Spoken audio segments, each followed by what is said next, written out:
2009-এ মাত্র কয়েক বছরে এই অবস্থায় চলে যাওয়া এটি মেনে নেওয়া যায় না। এবং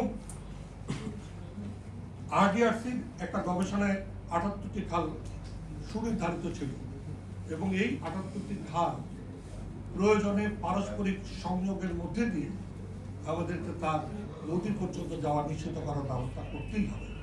প্রয়োজনে বক্স কালভার্টকে আবার খাল সহ দুই পাশের সড়কের ব্যবস্থার মধ্যে দিয়ে তাকে উন্মুক্ত করতে হবে। জনকল্যাণে জলের জলকেন্দ্রিক ওয়াটার আরবানিজমে ফেরত যেতে হবে। যদি আমরা ধানমন্ডি খাতের ঝিল করতেই পারি, তবে তার ধারাবাহিকতায় এই কার্যক্রম করতে নেওয়ার কোনো কারণ নেই। কিন্তু কিভাবে করবেন, একটা ক্রনোলজিক্যাল ছবি আপনাদেরকে দেখায়।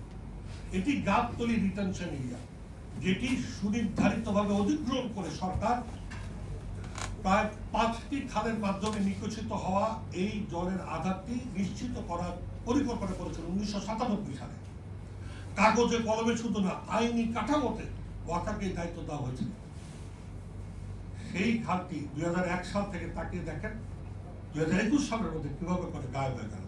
এবারে কিন্তু শুধু ব্যক্তি মালিকানাধীন মানুষটাই করে না, বিএডিসি, সিটি কর্পোরেশন, সরকারের বিভিন্ন নেতা সবাই মিলে যোগ সাজসে মুইয়ার বাবুরা পর্যন্ত এটাকে দখল করেছে। আজকে ওই জলাধারটি উদ্ধার করার বিরাট বিরাট প্রক্রিয়ার কথা বলেও এখন পর্যন্ত তা উদ্ধার করা যায়নি।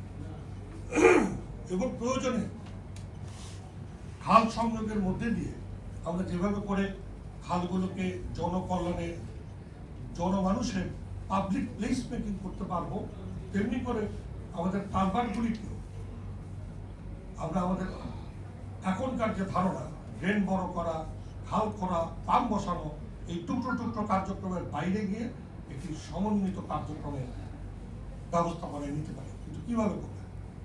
প্রায় 15টি সংস্থা